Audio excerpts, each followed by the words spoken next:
righty, my friends. It is the Dr. Sam and the Start Spreading the News podcasts all in one this week. EJ and I are not available on Monday night, so we're going to do one show and rerun it a couple of times. But this is a show worth rerunning because we're not really going to talk a lot about baseball today. It's going to be something different. But before we start, let me just remind everyone to make today a great day. And how do you do that? You do that by finding kindness, finding the good around you, cherishing it in your heart, and spreading it forward. Remember, when we give love and kindness, it comes back to us in greater amounts than we ever gave. So we're not going to do baseball today. We're going to do something a little different. Bear with me a moment here. I got to get ready, because I might be going 15 rounds. I'm not quite sure. Got to get ready. Here we go. We today are going to be talking boxing with my friend, and I can't do any of the technical stuff with the gloves on, and my old podcast partner for years and years with Mac from the Mac and Jack show. Now he's on with Keith Engel. Here is the great Jack Hirsch. Jack, how are you? Hey, great, Paul. And you mentioned the old days when we used to do the debate show. And you and I once had a debate. Which sport had a greater history, baseball or boxing? You took the side of baseball. I took the side of boxing. But as the years have gone by, I've shifted over to baseball. So that's a debate. It took you a while to win. Some court cases go a lot quicker than that one did. But ultimately, you called it right, I believe. Oh, thank you, Jack. But you know what? Boxing, we've talked about this many times. Boxing was the great sport. Let's do it this way. What was the greatest single sporting event of the 20th century? Oh, the first Muhammad Ali Joe Frazier fight. No, nothing came close to that. And I was at that fight as a teenager, sitting in the last row. And that is the most exciting moment of my life. And I don't know whether you know this or not, okay? Frazier, when he knocks Ali down in the 15th round, what went through my head is that was like a shot out of a cannon. Listen to this. 50 years to the day after that fight, 50 years to the day, I have a grandson born to me by the name of Cannon. Oh, my God, that's great. What are the chances of that happening? One in a million. 50th anniversary kid. But baseball and boxing kind of mixed a little bit. Joe DiMaggio was an incredible fight fan. He'd go to all the big fights, Yankee Stadium, the Polo Grounds, and ballparks, especially in New York. Those two used to host a lot of big fights. Oh, of course. And the thing is, boxing, and I think baseball, and I think all the sports are doing this. I've talked about this a lot. I think they're going to go the way of boxing. What happened with boxing, at least in my fandom, is they took the sport away from fans. You couldn't watch the fights. You never knew where they were. Is this an HBO fight? Is it a Showtime fight? Is it a pay-per-view fight? If it's a pay-per-view fight, it wouldn't get on till 1 o'clock in the morning. But you couldn't really follow fighters because you never knew where they were going to fight, when the fights were going to be. And over time, like, I can't tell you right now who any of the champions are. I might have heard of one or two of them, but I don't really know anything about any of them. And I probably haven't heard about 90% of them because there's just no way that I could follow it. I even subscribed to the Ring magazine for a couple of years, and it didn't really help. And baseball's doing that now. The Yankees are on like 9 different networks. Every Wednesday night they're on Prime or Amazon or something, so you can't watch a Wednesday night game. And the more they take the sport away, the more it becomes a sport that nobody's going to care about. But be thankful that, unlike boxing, baseball is much better organized. Case in point, the Yankees are 27-time world champions. If boxing was in charge of baseball and was run the same way, I don't know if this make you happy or not, the Yankees would be 48 times world champions because the Dodgers would have been stripped of their World Series title at some point in the last couple of years.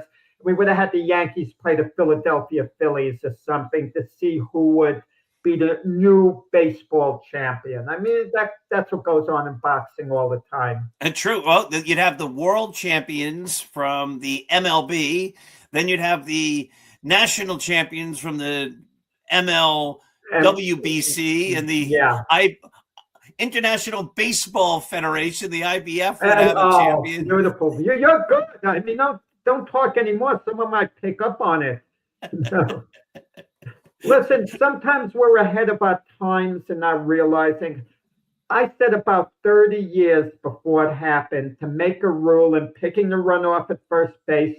The pitcher's allowed only a couple of throws. On the third one, the runner automatically gets second base. And they finally adapted that. I was decades ahead of that because it was monotonous the way the pitcher would throw to first base, as much as he wanted. But we got to keep up with the times. I'm an old timer, but I'm not an old timer in my thoughts. Even with the new rules in baseball and boxing, you mentioned 15 rounds. It's really 12 rounds, and it's been that way a while. Title fights, but even baseball, the new strike zone rules and starting an extra inning, a run at second base, you kind of adapt to the times. I mean, you might not like it when it happens, but I think we all adapt. Or should adapt. Well, you have either adapt or you don't watch the game anymore. And we had a lot of fun in the old debate shows, especially Billy Martin, who was we had a lot of Billy Martin debates. He would have been a tremendous boxer, I think. He had that attitude, and I mean, he could really throw some mean punches. I mean, we heard about that thing with Dave Boswell, a big guy. And Billy would get into all these fights, which we didn't approve of. We don't approve of things like that. It's against the law and it's morally wrong on top of it. But I love the part about Billy where I would back him being a new school principal. He would come in there. He would clean it up. The worst school in the district, he would clean it up the first year. And all the news crews would be. But by the end of the second year, graffiti on the wall. And the secretary says, "Oh, I'm sorry, Mr. Martin's in a meeting," and he comes staggering in at 11 in the morning, like with a hangover. We had a lot of fun talking about those scenarios. We did. We had a lot of fun. It was great. And of course, you and I, we both miss Mac. He's just a good man, and he was taken far, far, far too soon. Yeah. But the network is named in his honor, and the mark that he left. I mean, one of the greatest things a person can do is leave their mark. I mean, in a positive way, of course. Yes, and Matt left it in an extremely positive way, and he changed a lot of lives for the better. So he sure did. And again, here's the graphic. So great stuff, and I'm honored and proud to be part of the Mac network. And Linda, if she's listening, I think I said thanks to something, but she made a comment, with my book on social media that Mac would have been proud. So that's really appreciated. And Mac was very proud of the books, especially the Roy White book. So, yeah, good, man. We had that one game, that football game. We all had a chance to get together and go to the Jets-Giants preseason game many years ago at this point. But, those are still great memories. Neither team is still good since that time. The Jets have the longest playoff drought in history, but look, the NFL draft is tonight, so I hope I'm not giving anything away if it's being a taped show. But no, nothing to give away. This is going to air on Saturday, and then on Monday night, and then I think on Tuesday, and then maybe on Wednesday. I have the schedule. But anyway, Jack, we're here to celebrate a big moment. This is something you and I started talking about, that you had this great idea probably 5-6 years ago. So tell us about your brand new book. Yeah, Michael Spinks. This is an authorized biography. And the ironic part about it, Paul, I was going to do the book regardless of whether it was authorized or not. And I called up Mike Spinks' representative. And I said, I'm doing the book regardless. The only way I wouldn't have done it if they told me a book on him was about to come out that was an authorized biography. Then I would have backed off. I would have given that courtesy. And they understood understood that I was going to do the book, but I said, look, it'll be much better if I have his cooperation. And they said, they'll get back to me on it. An hour later, they got back to me and put him on the phone, and it was a go, and then we met. And this book's very important to me in this sense. Think of a ball player who's played a lot of games but never been on a championship team. That was me. So many magazine articles, one after the other. It seems like I've written thousands of magazine pieces, fight reports, columns, but never had a book. So this is actually my championship finally to get this book out on Michael Spinks. Fascinating character though, but very laid back. I mean, nothing bothers him at all. Where there'd be things where we wouldn't be able to even sleep if certain of the things went on with us that went on in his life. But he's a history-making fighter in the sense that in 1985, he moved up in weight from the light heavyweight division to beat Larry Holmes to win the World Heavyweight Championship. And no other world light heavyweight champion in boxing history ever made the leap up to heavyweight and won the title. And some great ones tried. Archie Moore didn't work out. Bob Foster. Moore got knocked out by Marciano. Bob Foster got knocked out by Joe Frazier. Billy Conn did a great job against Joe Louis, was winning the fight, but ultimately got knocked out. And people thought the same thing was going to happen to Spinks, and it was a big fight for Larry Holmes. He was 48-0, and he was one win away from tying Rocky Marciano. I hate to say record. That's what everyone referred to it. To me, it was a manufactured record in the sense that other fighters have gotten to 50-0 and continued and then lost the fight, and then it's not considered a record anymore. But he was one win away, and Holmes picked Spinks because he thought he was a smaller guy. But Spinks was ahead of his time in 1985. We hear all about this modern technology today with athletes. And I'm not talking about steroids and all that. I'm talking about the natural weight training and diets and so on. And Spinks, was with Mackie Shilstone from New Orleans. He was a kind of, he described himself as an integrative specialist, but someone who specialized in nutrition and did things different, where fighters would normally, and you can relate to this, the running part, would do long, slow runs. Shilstone did away with the long, slow runs, and he'd have Spinks run hard for 3 minutes at a time, like interval training, and then eased off a minute, and another hard 3 minutes, and he'd have some distance runs mixed in, don't get me wrong. And the training methods, even with the weights, the way Spinks would lean down, have weights on his back for when Holmes was going to push down on him. And going into the fight, when we heard about all these training methods, people condemned them. Even Sugar Ray Leonard, who was on the HBO broadcast, was more or less saying this is kind of like a gimmick type thing. He kind of disregarded it. But it worked, and Spinks went from 175 to 200 pounds in the Holmes fight, upset him and made history. Yeah, that was a unanimous decision, correct? That was a unanimous decision in the first fight, yeah. Then they fought again. It was a split decision. A split decision, but let me just backtrack a little bit. Okay, with Michael Spinks, he came out of arguably, definitely one of the roughest housing projects in the United States at Prudigo in St. Louis. Really a rough place to grow up in, and a lot of young people didn't survive that. But I don't want to say boxing was his way out, but it kept him and his brother Leon Spinks really busy. And Leon Spinks' brother was an absolute wild man, not a hoodlum in any way, shape, or form. Leon Spinks was a nice person, but he was totally irresponsible. Interviewing his son, Corey Spinks, Leon's son, I interviewed him in Boca Raton. We met at a Starbucks, and Corey became the world welterweight champion, actually. So he was a heck of a fight in his own right. He said his dad would go out to get milk and not come back for 2-3 days. Now, you and I can't tolerate that type of behavior, but he would just go on his binges. I mean, he never hurt anyone, Leon, so he had a good heart, but totally irresponsible. And Michael was always responsible. That's one thing about him.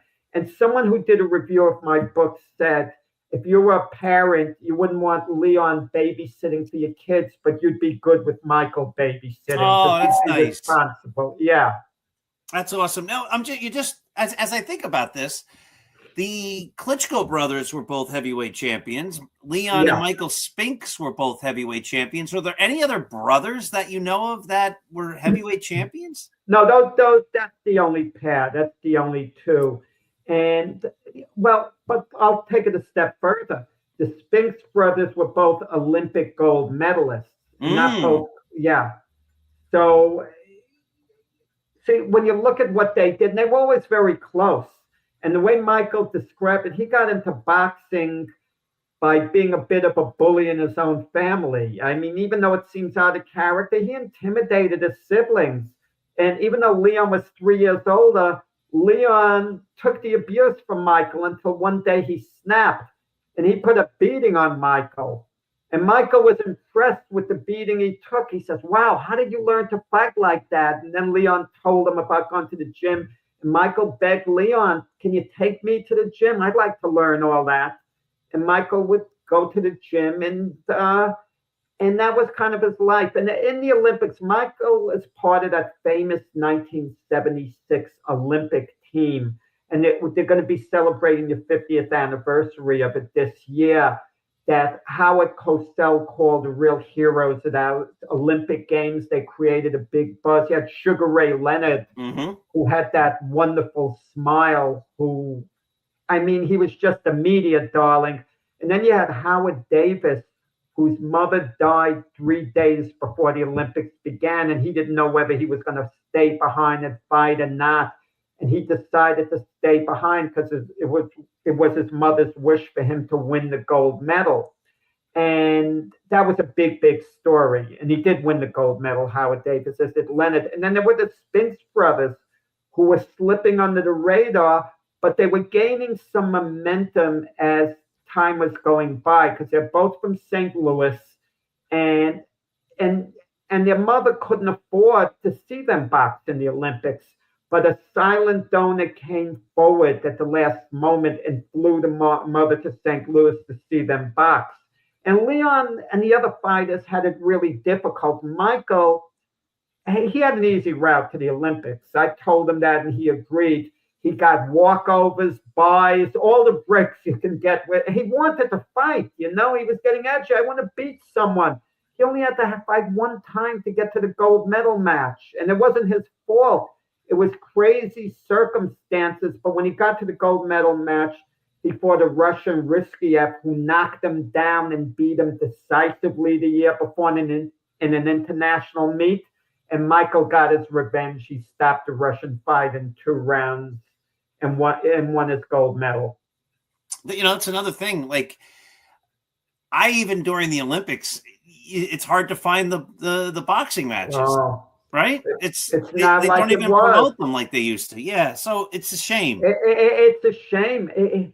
I'm telling you, it's insane. I'll know the Olympic boxing matches are going on that day. I'm turning channel after channel. And it gets to the point where you feel like giving up. Then you might think, well, the Yankees are playing. The heck with this, right? I mean, like even baseball, like Yankees, Wednesday night prime video. I only get it on my iPad. I want to watch it on the darn TV. I don't even get it. So I just say if they don't want Prime, you don't even get it. And it's ridiculous. I say if they won't put it on, then I won't watch it. I mean, and then it bounces around some of these events, channel to channel. But when Michael Spinks fought, it was easier to get his matches because we had wide world of sports. He usually fought a lot of the time on his title defenses were Saturday afternoons. And Howard Cosell was a broadcaster for the majority of once he became world light heavyweight champion. On the way up, NBC with Marv Albert as the announcer, they broadcast some of his fights. But yeah. So let's jump into some of this. He fought one of my, well, if you think about this, he fought Larry Holmes twice, beat him twice, and did Leon Spinks ever fight Larry Holmes? He did. He did. Let me just slightly backtrack. Michael beat Eddie Mustafa Muhammad for the WBA light heavyweight championship. They made 10 defenses. One of the defenses, he unified the title against Dwight Muhammad Qawi, who was a great, great light heavyweight champion.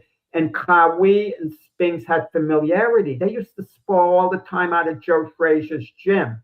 Okay? But right before I get to Holmes, I want to say that the funniest part about writing this book, like when you sit down with a subject, they go over stories. I'm sure with Roy White, he went over some funny stories. And maybe one stuck to you where you laugh about it. Whenever you think about it, it warms your heart. What happened at Joe Frazier's gym, Joe Frazier was extremely close with Spinks' promoter, Butch Lewis, and Joe Frazier and Michael Spinks liked one another a lot. One day, Michael Spinks goes up to Joe Frazier's office, okay? And he's needling him. He's joking around. And I guess he went too far. The next thing he knows, Joe Frazier's retired, out of shape. He's in the ring with Michael Spinks with the gloves on. And Michael's telling me he's doubling over laughing, thinking, he's old, he's, slow, he's out of shape. He could handle Joe easy. To him, it's a joke. The bell rings, and Joe Frazier comes out smoking, throwing these mean left hooks. And all of a sudden, Mike Spinks says, I realize Joe still got it. He could take my head off if he lands one of these. And he's running all over the ring just to survive. Otherwise, a washed-up Joe Frazier could do some serious damage. Oh, that's great. And he even loves, going over that story now. That's great. But when he fought Larry Holmes, what was the question? Winning the title? Did Leon fight? Did Leon fight? Leon did. Leon, he had abused his body a lot. He didn't take care of himself the way Michael did. But for the Larry Holmes fight, it was in Detroit where Leon relocated. Leon got in good shape, but Larry Holmes was miles ahead of Leon. He would have beaten Leon no matter what shape Leon was in at any point. And Leon got stopped in the third round. And Michael says, I don't know if this is accurate or not, that he threw the towel in himself. And it was always a thing with him. He kind of wanted to get back at Larry Holmes. He said it was never personal. He never disliked Larry Holmes, but he kind of wanted to get a little payback for what Larry did to his brother, even though it wasn't personal. That's how it is at times, with family. They kind of want a little payback. It sounds worse than it actually is, the words. No, it sounds normal, right? Yeah. And he got it. He beat Larry Holmes in that first fight. And the majority of people feel the decision was absolutely just. It was valid. It was a close fight. But the drama was building up. That was a 15-round fight as the fight went along. As the rounds went along, and the realization was setting in that Larry Holmes could actually lose the title. And when Spinks won the title from Holmes, the focus afterwards wasn't on Michael Spinks. It was actually on Larry Holmes, what went on at the press conference. He was upset, obviously. He didn't expect to lose to Michael Spinks. But as Larry Holmes is talking to the media, he notices Rocky Marciano's brother standing all the way in the back of the room, like smiling. And Larry said a few unfortunate things that he regretted. Like, the famous line, Rocky Marciano couldn't carry my jockstrap and all. But the good thing is, eventually, he and the Marciano family, they made peace. And when a statue of Rocky was unveiled in Brockton, Massachusetts in 2012, who should be together joking around? Larry Holmes came to it, and he and Rocky's brother were joking around with one another like they were the best of friends. Nice. So well, you know what? Yeah. I like that. I like when people make up. We listen, Jack. Everybody says things they regret. They in the moment or whatever. And the beautiful thing is there were no hard feelings, and they made it better, and they patched it up, and that's a great story. Yeah, but the second fight was controversial. Most people think Larry Holmes deserved the decision. And a point I made to Michael Spinks very clear, this isn't going to be a fan book. Mm-hmm. Yeah, I'm going to take you to places that you're going to feel really, really uncomfortable with.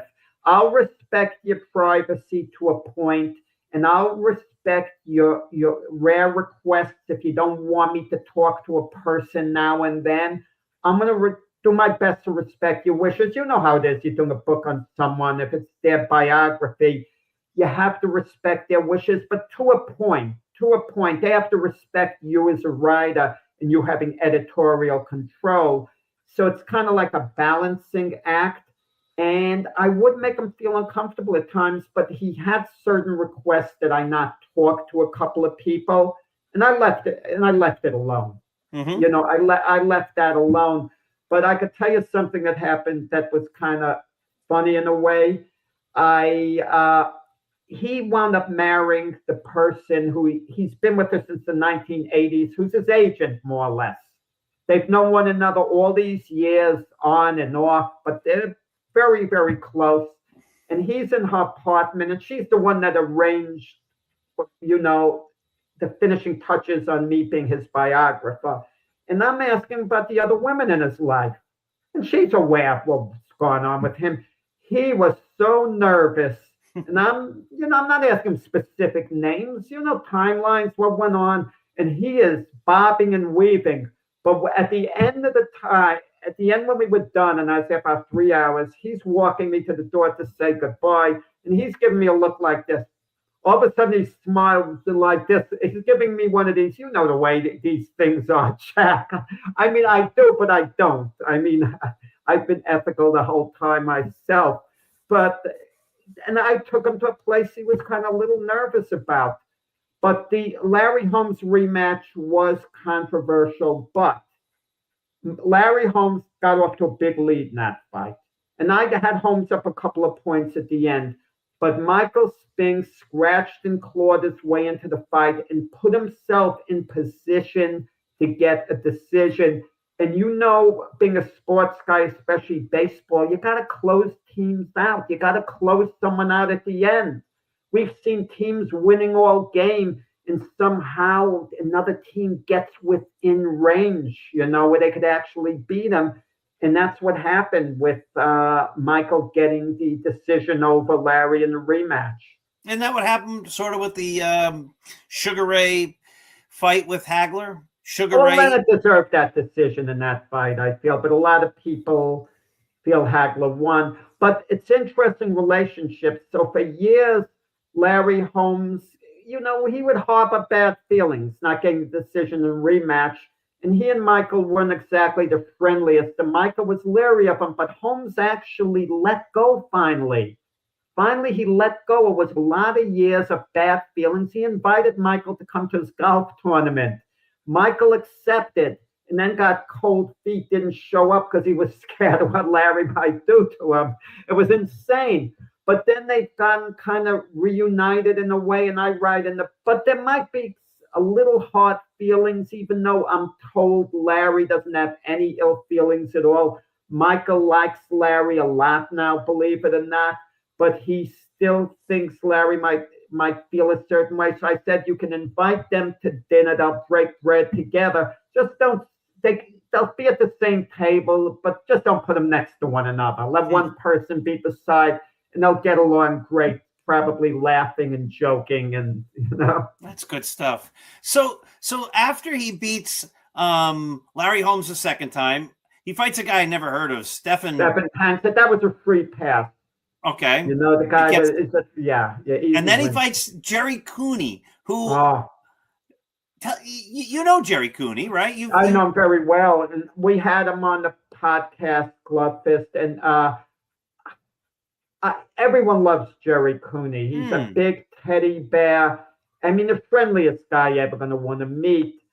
But I wish he'd stop whining about losing to Spinks. Now, Jerry went off the deep end, we agree, after he lost to Larry Holmes in 1982. He was never fully dedicated again for a long period of time.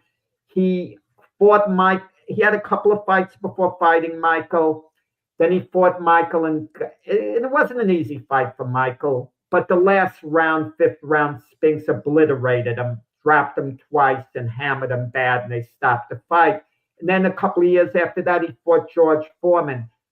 Jerry Cooney is okay with losing to Larry Holmes and George Foreman, but it irks him to no end the loss to Spinks because he looks at Spinks as being a little guy, a light heavyweight. And Cooney keeps saying, well, I was a kid. If I was at my best, Michael Spinks wouldn't have had a prayer against me, wouldn't have had a chance. And he goes on and on about it. And I said on Glove Fist, but okay, but if that's the case, the you that beat Kenny Norton and Ron Lyle and Jimmy Young, isn't that the same situation that then you shouldn't be given any credit if you're not going to give Michael credit. What do you say to that? I mean, Jerry doesn't dislike Michael. He says Michael's all right. He doesn't dislike him, but it irks him no end the way he lost to Michael Spinks. And I thought Cooney was the guy, as I read in the book, who'd least likely talk to me for the book. But he volunteered everything. And there was one of Michael's opponents, I'm sure you never heard of, David Sears, who Michael knocked out in 3 rounds and defended the light heavyweight championship against. I really appreciated David Sears talking to me and giving me his input. And you want to know why I appreciated it? Because he didn't want to talk to me. He did not want to talk to me. It wasn't me personally. He didn't want to relive his dream ending at the hands of Michael Spinks. But he talked very well of Michael Spinks. He talked very professionally, and it was appreciated. It was appreciated. Yeah. What about a Jerry Cooney book in your future? Let me just say David Sears. He was a protege of Burt Young, a Rocky fame, by the way. Oh, yeah, really? Yeah, and they had, before the fight, they had the segment of him training with Burt Young with the bricks and the whole thing, and, it was kind of cool. That's awesome. So what about a Jerry Cooney book in your future? No, I don't know. Cooney, I heard, came out with some type of book. Jerry likes to talk about being sober the last 37 years, having a wonderful family, wonderful friends and everything. And that's great. That's more important than anything else. But let's be honest about it. People would rather read about the sports exploits. I know I'm not going in the wrong place than read about someone just being, getting their life together. If you could combine it all in a book, that's the best of both worlds. Mm-hmm. And it's much more important to be a good person and a great sports person. We get that. That's undisputed. But they'd want to hear about Jerry's fights and this and that. But Jerry likes to talk about being much better off than the other guys. And listen, it's rough with fighters. There were certain fighters I tried to get in touch with, and I couldn't. One of them, his main rival, Dwight Muhammad Qawi, passed away, but I didn't know he had dementia at the time when he was alive. I'm calling all over the place. I'm getting this lead, that lead. Finally, when I thought I found him, and I think I did, because they said, well, we can't release his number. We can't give you any information. Then there was another well-known opponent, and I kept after him. Finally, his wife called, and she was very nice and kind and explained he had dementia, and she doesn't think he will recall this or recall that. And I didn't mention that in the book, anything about it with dementia. Right. That's their privacy and everything. But I understood. And then you have opponents who, you have like Yaki Lopez. I spoke to him last year, age 73 last year. No opponent took more punishment. Of all of Michael Spinks' opponents, Yaki Lopez far and away took the most punishment. The guy had the clearest mind and the clearest voice, as if he never took a punch in his life. That kind of went against the grain, like he's remembering things from 5 minutes ago, 40 years ago, whatever. And he sounded, fantastic. Nice. But yeah. But the punches do have an effect. No doubt. And they happen on Michael. I'm not going to play an apologist.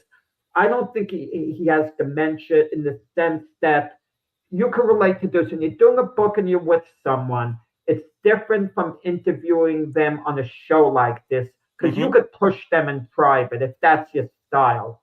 And I pushed Michael, pushed him. Come on, Michael, you got to give me more. That's not enough. I don't want to hear one sentence.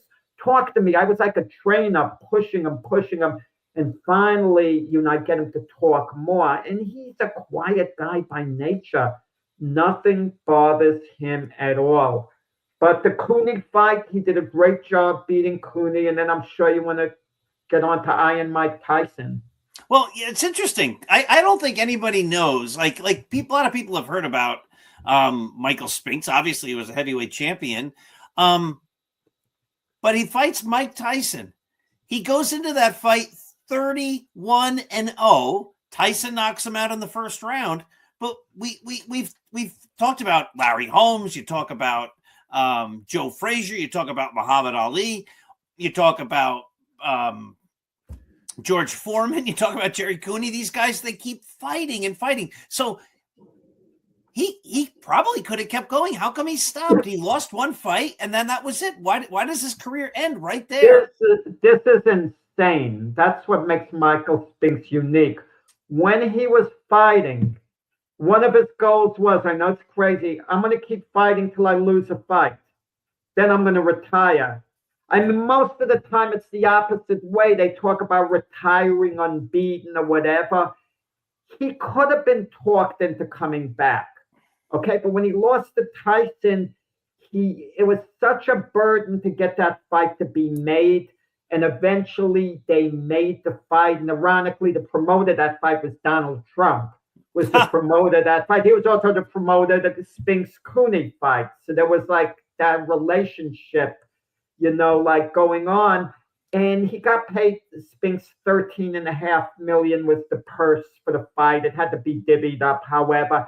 And Tyson got $21 million, but Tyson was the much bigger attraction, And even if Tyson had lost that fight, he was so marketable, you could bring him back. But Spinks would have had to get back online again.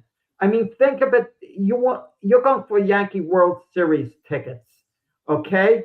And you're like on the front of the line to get tickets, and all of a sudden the line closes, and the officers and the officials tell you, no, you have to get on that line back there. And you look, and that line is stretching 6 blocks back. You might not have the patience to get online for the tickets again. Once it's just, and he just didn't want to. But he flirted gently with the idea.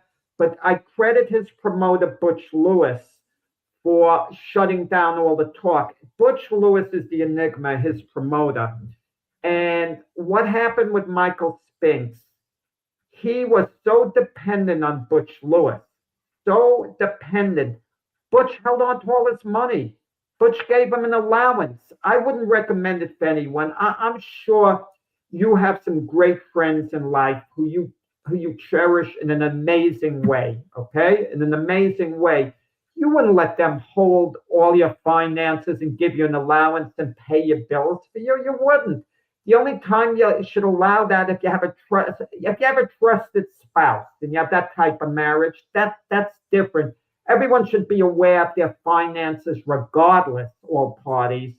But so when Spinks got knocked out in 1988, he retired immediately, supposedly secure for life. When he was light heavyweight champion, Butch Lewis would give him $1,000 a week. When Spinks became heavyweight champion, it was $10,000 a month.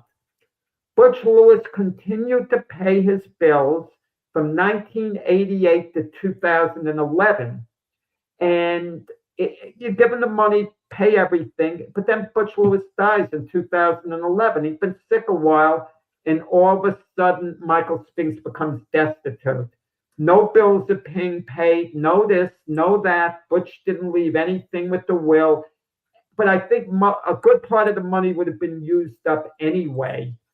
But because Butch was living an extravagant lifestyle, he was close friends with Denzel Washington, Robert Johnson, the head of BET Network, who owned the Charlotte Hornets, who sold it to Michael Jordan. And Michael became destitute. he had to borrow money for a while. But what had happened, Butch did some good things. One, he had Michael buy a home in Delaware that's a block away from Joe in Delaware when Michael was heavyweight champion, and he paid it, and they paid it all off on Michael's name. It was all paid off. So now Michael has no mortgage, and he has that chip, that home. He also set up a retirement account for Michael that Michael didn't touch in like 35 years or so. And all of a sudden, Michael remembers, wait, I have some type of retirement. They've been trying to get in touch with Michael. No one was able to because Michael's a recluse. If you leave him alone, he'll lock himself in his room and stay there. He loves going places, but you got to take him there, and then he has a great time. But he'll just stay and watch TV. And that grew in interest, that retirement account, and it meant a lot of money. So Michael today, even though he doesn't have the wealth he should have, he's still a multi-millionaire. I mean, he has a few $1 million. Nice. And he lives very conservatively. So the money is budgeted. He has a financial advisor, it's budgeted. He doesn't live fancy at all. He doesn't have the need for, really much besides just eating. And he's not the type of guy to go out and get a new wardrobe. So he's better off than most, Wow, that's good to hear. Jack, how can we get the book? Where is it sold? Everywhere? Yeah. You can get this book. Go online to Amazon website, Barnes & Noble website, the Target or the Walmart website. There's several other websites besides those for Michael Spinks. Yeah. I'm going to get myself a copy. Jack, this was great. I loved chatting with you. I loved hanging out with you. And we've got to do this more often.